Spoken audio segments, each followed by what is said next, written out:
It was supposed to be just another early season game at Chase Center, a Monday night matchup between the Warriors and the Grizzlies, a chance to shake off the sting of an ugly loss in Portland. But what unfolded under those bright Bay Area lights was something far more meaningful. It was the night Jonathan Kuminga, once mired in doubt and controversy, finally arrived. Not just as a contributor, not just as a promising young piece, but as a star in the making. The air inside the arena felt charged long before tip-off, as if everyone could sense that something was about to change. To understand the weight of this performance, you have to rewind the tape to the chaos of the summer.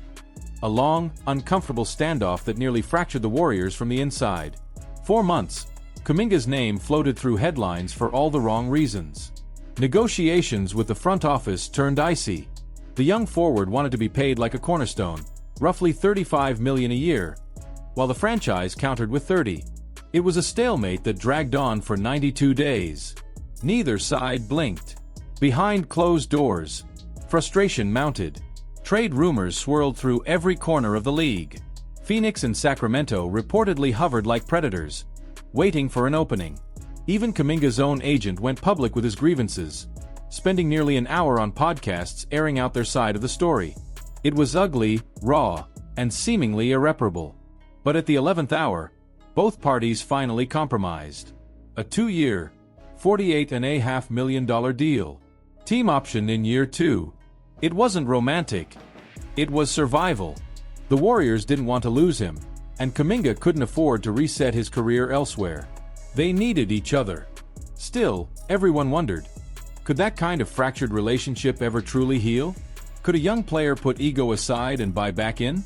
According to Steve Kerr, the transformation began almost immediately. In camp, he noticed a shift, not just in Kuminga's play, but in his presence. His passing has improved dramatically, Kerr told reporters. He's seeing the floor better. I like the approach. I like the vibe. It wasn't just talk. Something inside Kuminga had clicked.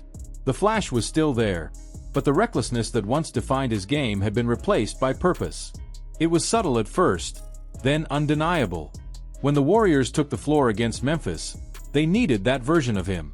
Golden State came in licking its wounds after being run off the court by Portland. Doubt had crept back in. Was this still a contender, or just a fading dynasty? The Grizzlies, hungry for revenge after 7 straight losses in San Francisco, smelled blood. For one quarter, they matched the Warriors blow for blow. Ja Morant's speed and Jaren Jackson Jr.'s power pushed Memphis to a narrow lead. But as the second quarter unfolded, you could feel Kuminga finding his rhythm. 11 points by halftime, along with the kind of subtle contributions that don't always hit the box score, the rotations, the extra passes, the energy. The Warriors were moving the ball like the team that once terrified the league, racking up 18 assists on 21 made field goals. They led by 4 at the break, but everyone in that building could feel who was driving the momentum. Then came the third quarter, the turning point. Moses Moody caught fire from beyond the arc, but Kuminga was the heartbeat. Every loose ball seemed to find him. Every rebound turned into transition gold. His defense on Morant was surgical. 4 inches taller, quicker laterally than he had any right to be. Gone was the overeager kid who tried to force highlights. In his place stood a player who read the game like a veteran. Late in the quarter, Kuminga caught the ball on the block with Morant guarding him one-on-one. 2 years ago, that possession would have ended in a forced shot and a groan from the crowd. This time, he pointed toward Quinton Post, calling for a screen, orchestrating the action like a floor general. It was a small moment, but for Steve Kerr, it was the culmination of everything he'd been preaching. Patience, trust, intelligence. By night's end, Kuminga's stat line was dazzling. 25 points, 10 rebounds, 4 assists, 1 block. He hit 9 of 14 shots, 64% from the field, and did it in just 32 minutes. But numbers alone don't tell the story. It was how he scored that mattered. He attacked in transition with power, finished through contact, read defenders in the half-court, and rolled perfectly off screens from Curry. His rebounding, too, told its own story.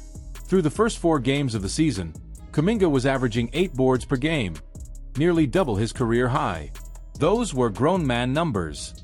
Those were winning numbers. And when the fourth quarter arrived, Steve Kerr made a statement without saying a word. The Warriors were up 16. the game seemingly in control. On the second night of a back-to-back, Kerr could have pulled everyone, rested his key players, and coasted. Instead, he left Kuminga in, trusted him to close, trusted him to protect that lead against a Memphis team still running its starters. The message was unmistakable.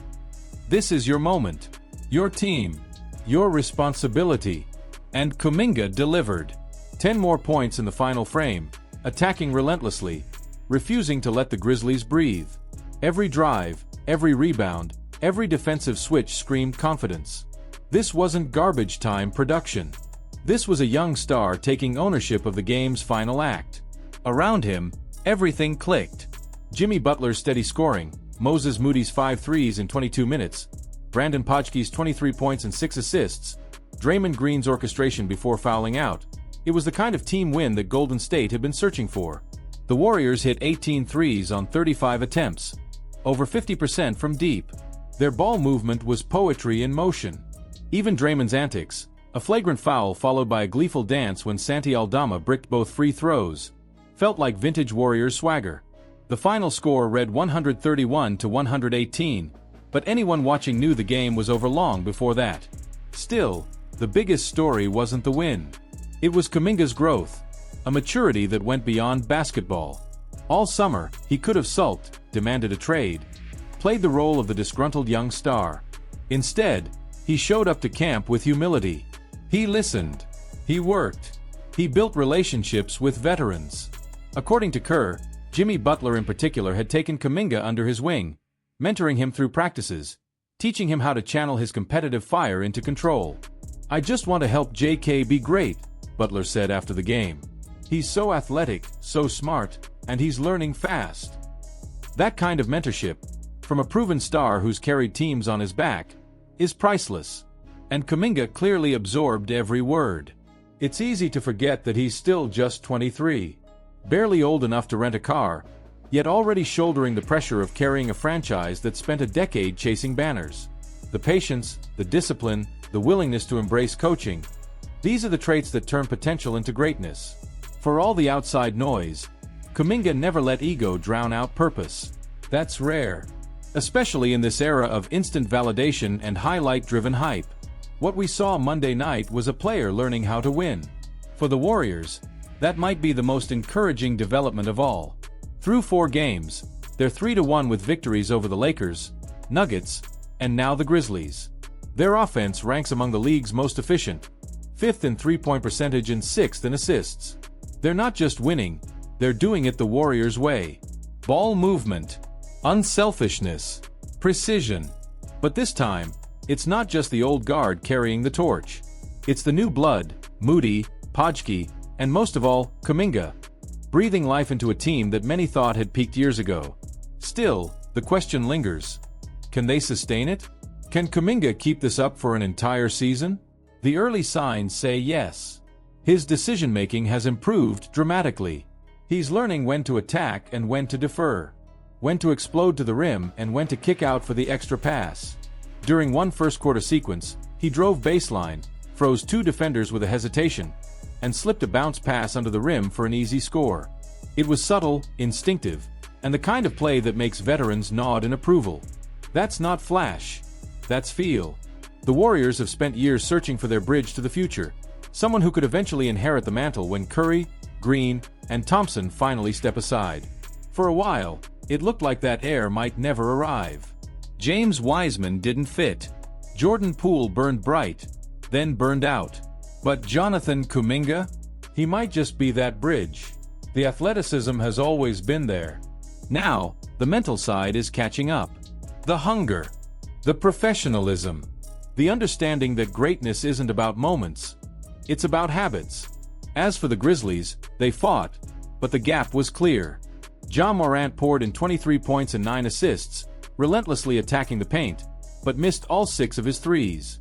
Jock Landale added 17, but the Warriors' defense suffocated them when it mattered. Every Memphis run hit a wall. Every burst of momentum was answered by a Kuminga dunk or a Moody dagger. By the final buzzer, Golden State had reasserted itself as one of the most balanced, dangerous teams in basketball. The win moved them to 3-1, But the record almost felt secondary. What mattered was what it represented: a team rediscovering its identity, and a young player proving he belongs at the heart of it. For Kuminga, this wasn't just about points or contracts or headlines. It was about respect. The respect of his teammates, his coaches, and maybe most importantly, himself. He'd weathered the rumors, the negotiations, the whispers of immaturity. And on that floor Monday night, he answered all of it without saying a word. He let his game do the talking. So when Steve Kerr finally pulled him near the end, as the crowd roared and the scoreboard flashed victory, you could see it on his face. Not arrogance, but relief. The kind of quiet satisfaction that comes when hard work finally meets opportunity. The Warriors didn't just win a game that night. They may have found their next star. Because the truth is, every dynasty eventually needs renewal. Every chapter needs a new protagonist. And for Golden State, Jonathan Kuminga looks ready to write that next story. He's not a finished product yet, but he's close. He's learning how to blend power with poise, athleticism with intelligence. He's learning how to win the Warriors' way. The box score will fade. The highlights will scroll by. But those who watched closely know they saw something special. The birth of belief. The belief that the future is already here, wearing blue and gold, number 00 across his chest. The Warriors have a superstar in the making. And on Monday night, the rest of the league found out. What did you think of Kuminga's performance? Is he finally unlocking his full potential? Can the Warriors ride this new wave back to championship contention? Drop your thoughts in the comments below, hit that like button if you enjoyed the breakdown, and don't forget to subscribe so you never miss another deep dive into the rise, the drama, and the magic of Golden State basketball.